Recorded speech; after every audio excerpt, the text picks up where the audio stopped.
வணக்கம். இப்போ தமிழ்நாட்டு அரசியல்ல ஒரு பெரிய புயல் உருவாயிட்டு இருக்கு. உண்மை சொல்லப்போனா இது வெறும் புயல் இல்ல.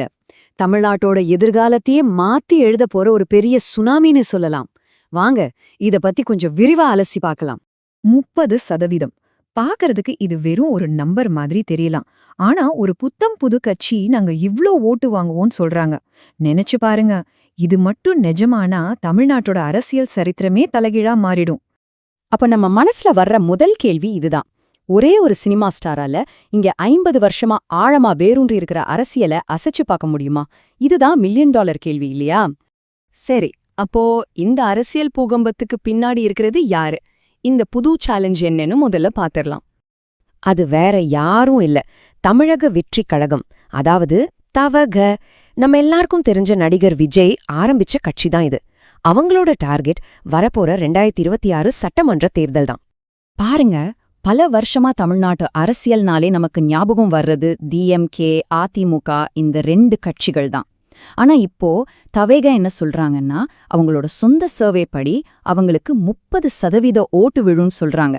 இது உண்மையிலே இந்த 2 பெரிய கட்சிகளுக்கும் ஒரு நேரடியான சவால்.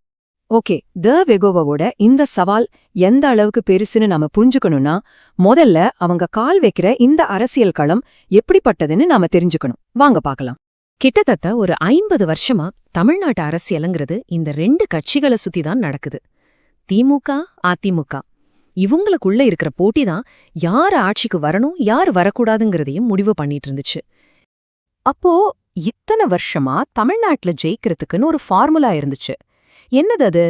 முதல்ல சின்னமா கவர்ச்சி, அப்புறம் சாதி அடிப்படையில மக்களை ஒன்னு சேர்க்கிறது, கூடவே மதம் சார்ந்த விஷயங்களையும் அப்பப்போ யூஸ் பண்ணிக்கிறது. இதெல்லாம் தான் இங்க அதிகாரத்துக்கு வர்றதுக்கான பழைய ஃபார்முலா. ஆனா இந்த பழைய கணக்கு, பழைய ஃபார்முலா எல்லாத்தையும் மாத்துறதுக்கு ஒரு புது சக்தி வந்திருக்கு.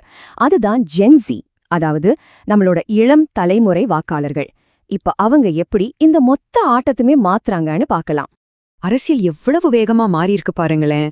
அன்னைக்கு அரசியல்னா பேரணி, மேடை பேச்சு, அதுக்கப்புறம் டிவி, பேப்பர்னு வந்துச்சு. ஆனா இன்னைக்கு எல்லாமே சோஷியல் மீடியா தான். இதுதான் டிஜிட்டல் பாலிடிக்ஸ். இந்த புது தலைமுறை வாக்காளர்கள் எதிர்பார்க்கறதும் வேற. அவங்களுக்கு வெறும் கவர்ச்சி மட்டும் பத்தாது. அவங்க கேக்குறது, உங்க பாலிசி என்ன, உங்க நிர்வாகம் எப்படி வெளிப்படையா இருக்கும்னு கேக்குறாங்க. அவங்க பழைய கட்சி ஆபீஸுக்கெல்லாம் போறதில்ல, சோஷியல் மீடியா மூலமாவே ஒன்னு சேர்ந்துக்கிறாங்க. சொல்லப்போனா இதுதான் இப்போ புது பொலிட்டிக்கல் ஃபார்முலா. நாம பாத்துட்டு இருக்கிறது வெறும் ஒரு புது கட்சி அரசியலுக்கு வர்றத பத்தி மட்டும் இல்ல. இதுக்கு பின்னாடி இன்னும் பெரிய விஷயங்கள் இருக்கு. பல வருஷமா சிஸ்டத்துல இருக்கிற பிரச்சனைகளுக்கு எதிரான ஒரு சவாலா தான் இதை பார்க்க வேண்டியிருக்கு. யோசிச்சு பாருங்க, வருஷக்கணக்கா அரசியல்ல நடக்கிற ஊழல், தேர்தல் நேரத்துல வர்ற வன்முறை, அப்புறம் இந்த சிஸ்டம் மேலேயே மக்களுக்கு ஏற்பட்டிருக்கிற ஒரு அவநம்பிக்கை, இதெல்லாம் தான் இந்த மாதிரி புதுசா வர்றவங்களுக்கு ஒரு பெரிய கதவை திறந்து விடுது. இந்த இடத்துல ஒரு சுவாரஸ்யமான விஷயம் பேசப்படுது. அதாவது பழைய அரசியல் கட்சிகள், புதுசா வர்ற கட்சிகள்னு எல்லாருமே ஒன்னு சேர்ந்து தமிழ்நாட்டோட நிர்வாகத்தை சரி பண்ண ஒரு புது கூட்டணி அமைக்க வாய்ப்பு இருக்குன்னு ஆன்லைன்ல பேசிக்கிறாங்க. இது மட்டும் நடந்துச்சுன்னா அரசியல்ல நாம எதிர்பார்க்காத பல திருப்பங்கள் நடக்கலாம். சரி, அப்போ வரப்போற 2026 தேர்தல்ல என்னதான் நடக்க போகுது? இதுக்கு தேசிய அளவுல என்ன முக்கியத்துவம் இருக்கு? 2026ல வெறும் ஸ்டேட் எலெக்ஷன் மட்டும் இல்ல, அதே வருஷம் தொகுதி மறுவரையறைன்னு ஒன்னு நாடு முழுக்க நடக்க போகுது. சிம்பிளா சொல்லணும்னா, ஒவ்வொரு எம்எல்ஏ தொகுதியோட எல்லையையும் மாத்தி அமைப்பாங்க. இதனால தமிழ்நாட்டுல யார் ஜெயிக்கிறாங்கங்கிறது டெல்லி அரசியல்லே ஒரு பெரிய தாக்கத்தை உருவாக்கும். அதனாலதான் இந்த தேர்தல் ரொம்பவே முக்கியமாகுது. அப்போ கடைசியா நம்ம முன்னாடி நிக்கிற கேள்வி இது ஒண்ணுதான். நாம இப்ப பாத்துட்டு இருக்கிறது ஒரு தற்காலிகமான பொலிட்டிக்கல் பரபரப்பு மட்டும்தானா, இல்ல தமிழ்நாடோட அரசியல் எதிர்காலமே நிரந்தரமா மாறப்போகுதா? நீங்க என்ன நினைக்கிறீங்க? இதுக்கான பதில வரப்போற காலம்தான் சொல்லணும்.